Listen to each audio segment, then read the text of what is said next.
Dave Zimmerman here, chop wood, carry water. And I wanted today to just go through the warm-ups for Tai Chi.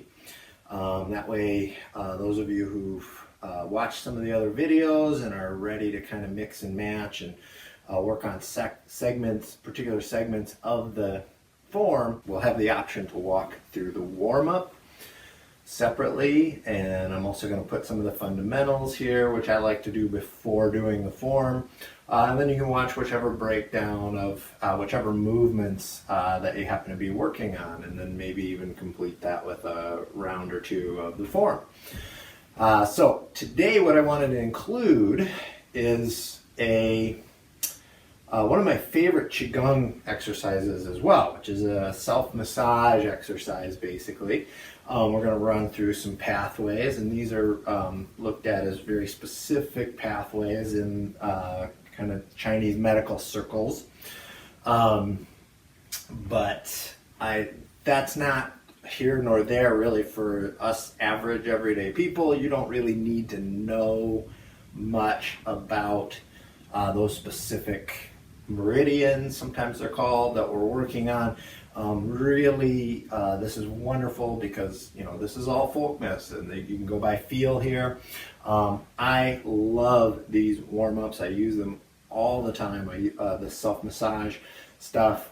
Anytime I'm feeling real stiff or sore, I talked in one of the previous videos about the idea of energy flow in your body, and there's this theory that we get these excesses and deficiencies in certain parts of the body, stagnancies. Anytime you're feeling any sort of stagnancy, and that's just a concept to chew on for a while, because you will, especially after you've done this some, you will start to feel that stagnancy sometimes, and that's the best way I can find to describe that. And when you're feeling stagnant in certain areas, this is a great one to pull out, because typically when I do it, I feel like everything's flowing really well afterwards and just feel much better.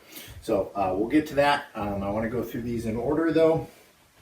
So we're going to go head to toe first, and first one is just chin to chest and head up. As always, do extra of any of these you feel you need.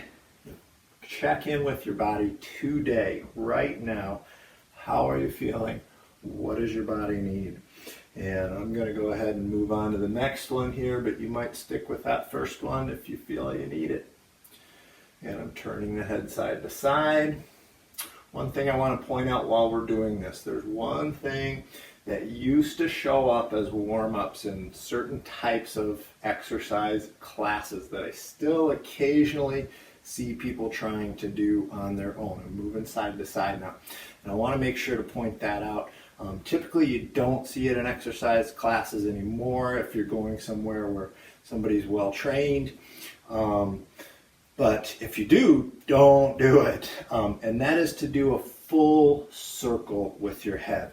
There's the way the bone structure is in your cervical spine, you can actually really do some serious damage to your neck by coming back and across. Having said that, head circles are okay if you stay in this range. From here, forward, over to the other side, and then back again. Again, it's also, like we did, it's also okay to go forward and back, but you just never want to go back and to the side at the same time, or back and rotate a bunch at the same time. So, rolling the shoulders next here, and rolling back.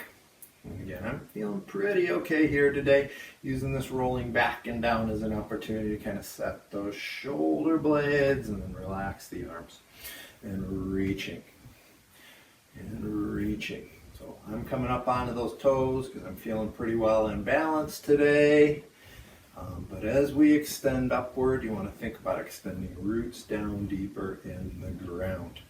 I'm going to go out to a wider stance next here, filling and emptying the legs. So one of the things I love about doing this warm-up is rather than jumping right into formal Tai Chi and being really overly serious about it.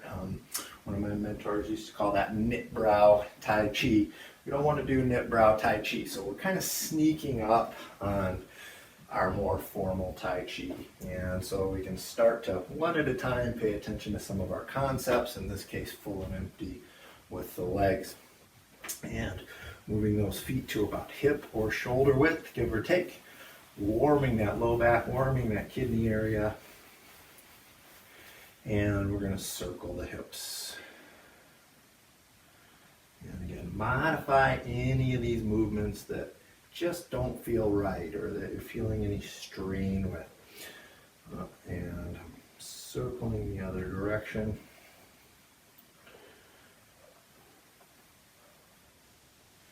And then I'm going to move those feet closer together and warm the knees. Shake in both directions. Now notice I'm bringing those hands off of my knees before I start the movement here, so that I'm not putting pressure on those kneecaps as I go into my circling. Keeping those heels down, keeping those feet flat, and reversing the direction. If the circling is too much, just simply do this as an up and down motion.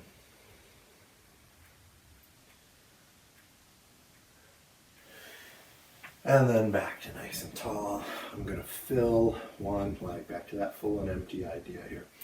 Imaginary cord at the crown of the head, imaginary weight at the tailbone, so that I've got this nice vertical posture. And I can circle the ankle either with the toes on the ground or picking that foot right up off of the floor. And reversing.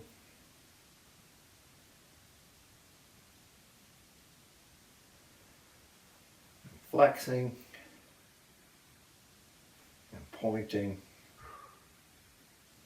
Shaking that ankle out.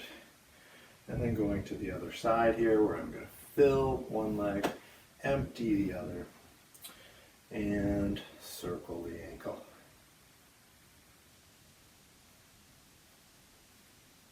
And reverse.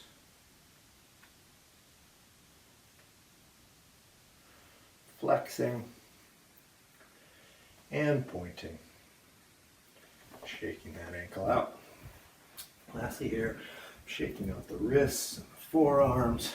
Sinking into, again, that hip or shoulder width stance, and getting ready to move into my self massage.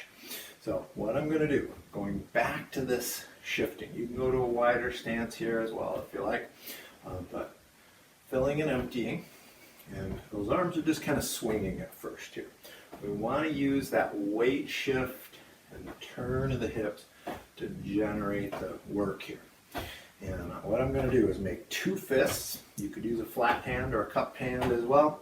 And I'm going to start working on my hips, both in the front and the back.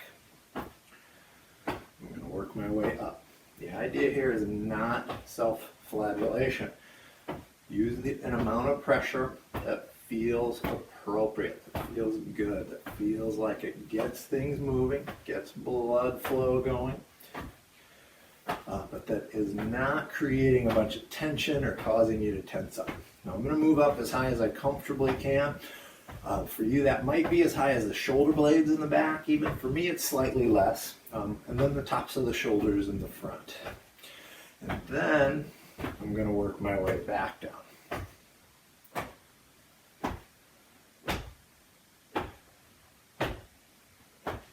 Now, when I get all the way back to those hips, and I feel like I've completed that, I'm just going to come to rest here and settle back into that horse stance. I'm going to gently close my eyes here. You could do this with your eyes softly open as well, but just doing a little check-in.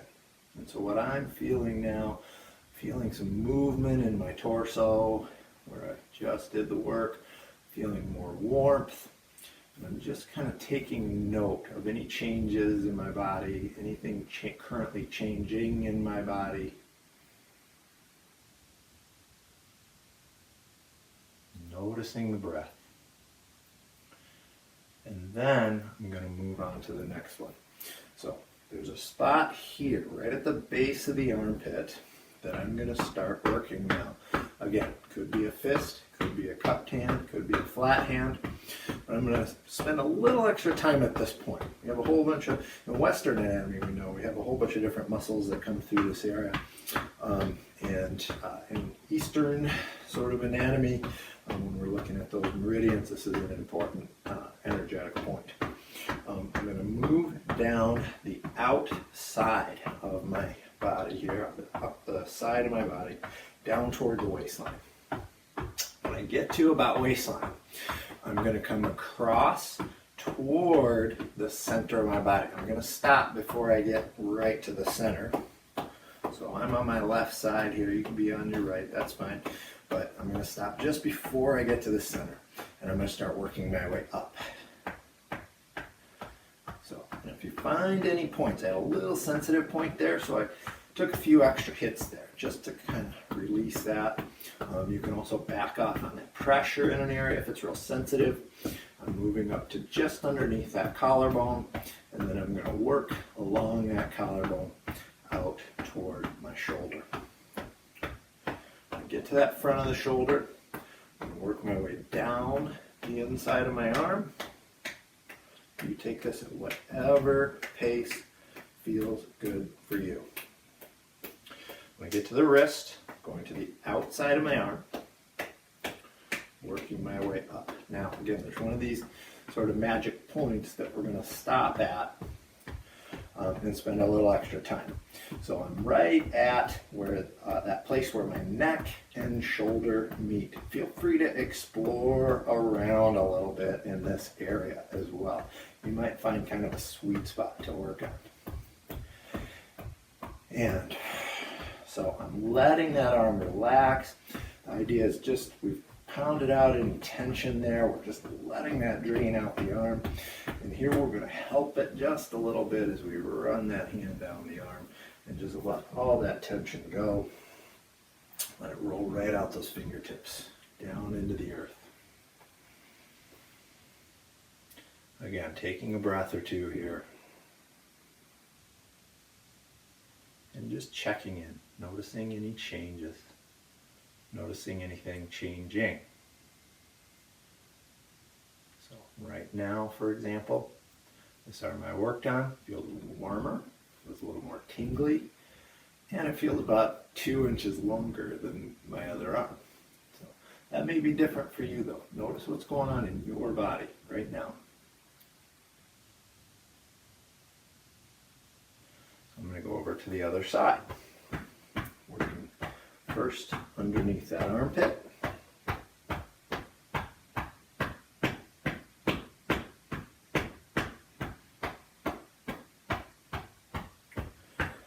I'm going to go down the side of my body,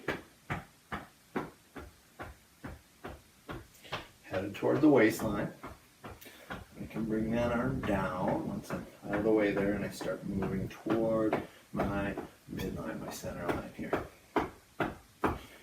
Stay just off center and work my way up. Headed right up toward that collarbone, right near the top of the breastbone. Moving just underneath that collarbone, just at the bottom of that collarbone. Out toward the shoulder, down the inside of the arm,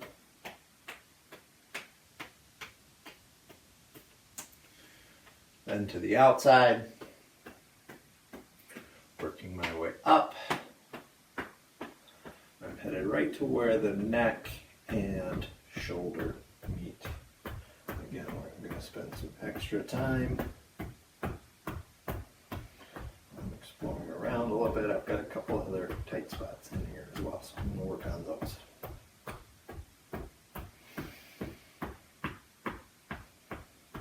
Keep observing that breathing. And when you feel like you can start to relax there, and we've done enough work on that pressure point there, Sweep down that arm.